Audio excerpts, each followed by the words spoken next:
Vous voyez, bonsoir à tous mes abonnés, bonsoir à tout le monde. Vous voyez ce païen qui est en haut là, vous le voyez non? Il se fait appeler Joker Rocher. D'après lui, il a vaincu le diable.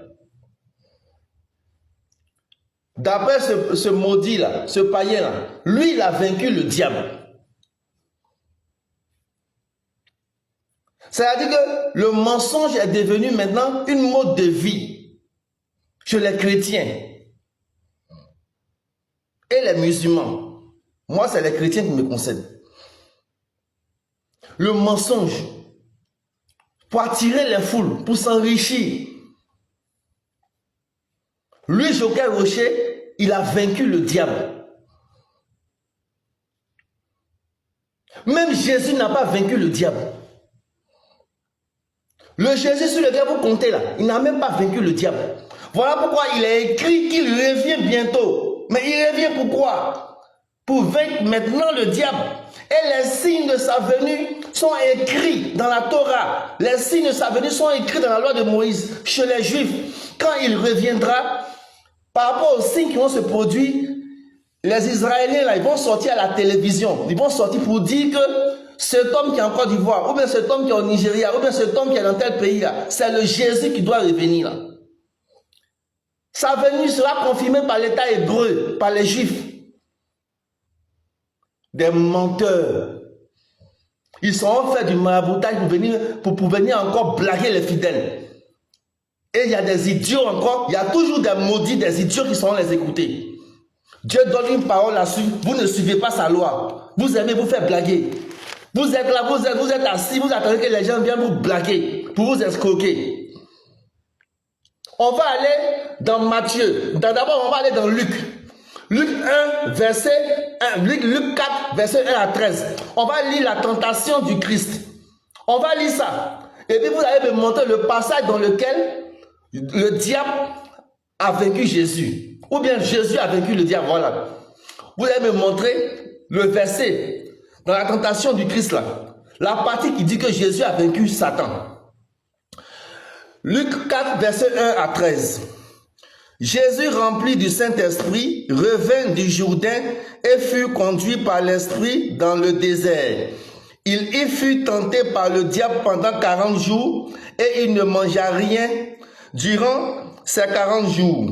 Et quand il fut passé, il eut faim. Le diable lui dit alors, si tu es fils de Dieu, ordonne à cette pierre de se changer en pain. Jésus lui répondit, l'Écriture déclare, l'homme ne vivra pas de pain seulement.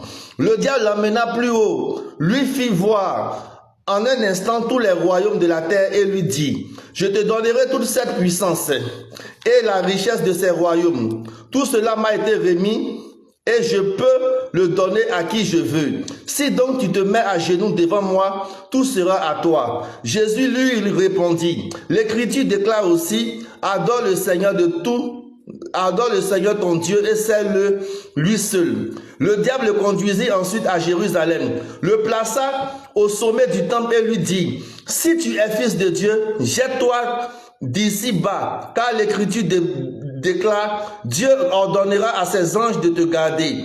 Et encore, ils te porteront sur les mains pour éviter que ton pied ne heurte une pierre. Jésus lui répondit, l'Écriture déclare, ne mets pas à l'épreuve le Seigneur ton Dieu. Après avoir achevé de tenter Jésus, de toutes les manières, le diable s'éloigna jusqu'à une autre occasion. Voici les versets. Montrez-moi la partie dans laquelle il est écrit que Jésus a vaincu le diable. Ou bien Jésus a tué le diable. Montrez-moi là. Vous lisez la partie là. Luc 4, verset 1 à 13. Montrez-moi la partie où c'est écrit que Jésus a vaincu le diable.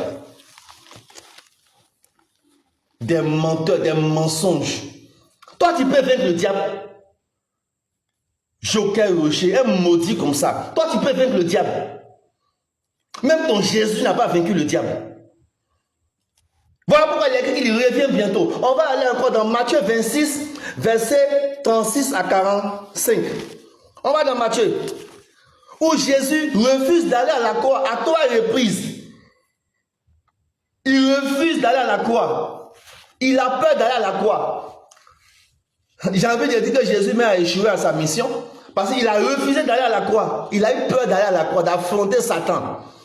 Jésus, Matthieu 26, verset 36 à 45. Jésus prit à Gethsémani.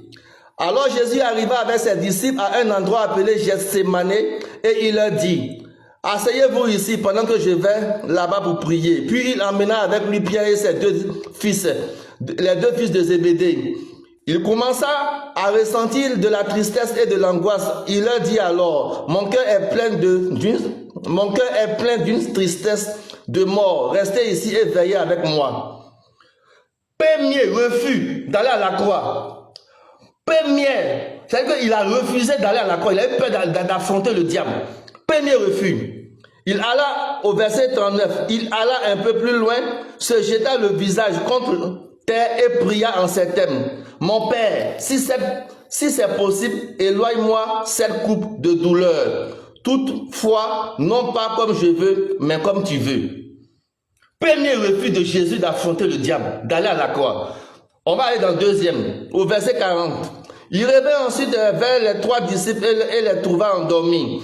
Il dit à Pierre, ainsi vous n'avez pas pu veiller avec moi même 1 heure.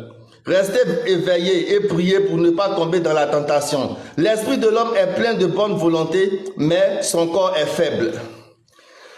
Il s'éloigna une deuxième fois et pria en ces termes. Deuxième refus d'aller à la croix. Mon Père, si cette coupe ne peut pas s'éloigner, mon Père, si cette coupe ne peut pas être enlevée sans que je la boive, que ta volonté soit faite. À 2 reprises, Jésus désobéit à son Père d'aller à la croix et d'affronter Satan. On va aller à la 3e reprise encore, verset 43. Il revint encore vers ses disciples et les trouva endormis et ils ne pouvaient pas garder les yeux ouverts. Les yeux ouverts. Jésus les quitta de nouveau. Il les quitta de nouveau et pria pour la 3e fois en disant les mêmes, paroles. Puis il revint vers les disciples et leur dit, vous dormez encore et vous vous reposez. Voyez, l'heure est arrivée où le Fils de l'homme va être livré entre les mains des pécheurs. Levons-nous et allons-nous-en. Voyez, l'homme qui me trahit est ici. Voici les versets. Voici les versets. Jésus refuse d'aller à la croix à 3 reprises. Dans la vérité spirituelle, il a échoué à sa mission. Voilà pourquoi son nom ne guérit pas en réalité. Voilà pourquoi il est écrit qu'il revient. Tu parles de quoi, Joker Rocher? Toi, tu peux vaincre le diable. Même le grand Jésus n'a pas pu vaincre le diable. Il y a même maudit comme ça. Et il y a des chiens qui sont donnés l'argent là-bas. Il y a des imbéciles qui sont fait ce semblant de trembler, d'avoir des révélations, de fausses révélations. Même Marc 11, on va aller dans Marc 11. Où est Marc? Le temps est en train de passer. Marc 11, verset 12. Un figuier refuse de la nourriture à quelqu'un qui a vaincu le diable, soi-disant à Jésus. Soi-disant vaincu le diable. Marc 11, verset 12. J'ai dit Marc combien? Marc 11. Jésus maudit le figuier. Le lendemain, au moment où il quittait Béthanie, Jésus eut faim. Il vit de loin un figuier qui avait des feuilles et il alla regarder s'il s'y trouverait des fruits. Mais il fut près de l'arbre. Il ne trouva que des feuilles, car ce n'est pas la saison des figues. Alors Jésus dit au figuier, que personne ne mange plus jamais tes fruits. Et ses disciples l'entendirent. Jésus a maudit le figuier. Quelqu'un qui a vaincu le diable, figuier peut lui refuser de nourriture. Vous parlez de quoi? Vous les gens de évangélicaux là, des menteurs comme ça. Tous ceux qui vont chez les gars d'évangélicaux là, vous êtes tous des maudits. Vous êtes tous des païens. Dieu donne des lois à suivre pour mener raccourci. Et à chaque fois c'est comme ça. Un soi-disant prophète vient, il fait 5 ans que Dieu est avec lui. 5 ans après, il tombe, parce que son amour est fini. Il y a un autre, c'est comme ça s'est passé pour le gars là, Daddy Shekina là. C'est comme ça qu'Akou Sévérin. Ils sont fait leurs amours, ils viennent, ils se jouent les durs, ils disent que Dieu les a appelés, après maintenant, ils tombent. Évangéliques, ceux qui vont là-bas, vous êtes tous des maudits. Toi, tu peux vaincre Satan, maudit comme ça. Toi, tu peux vaincre le diable.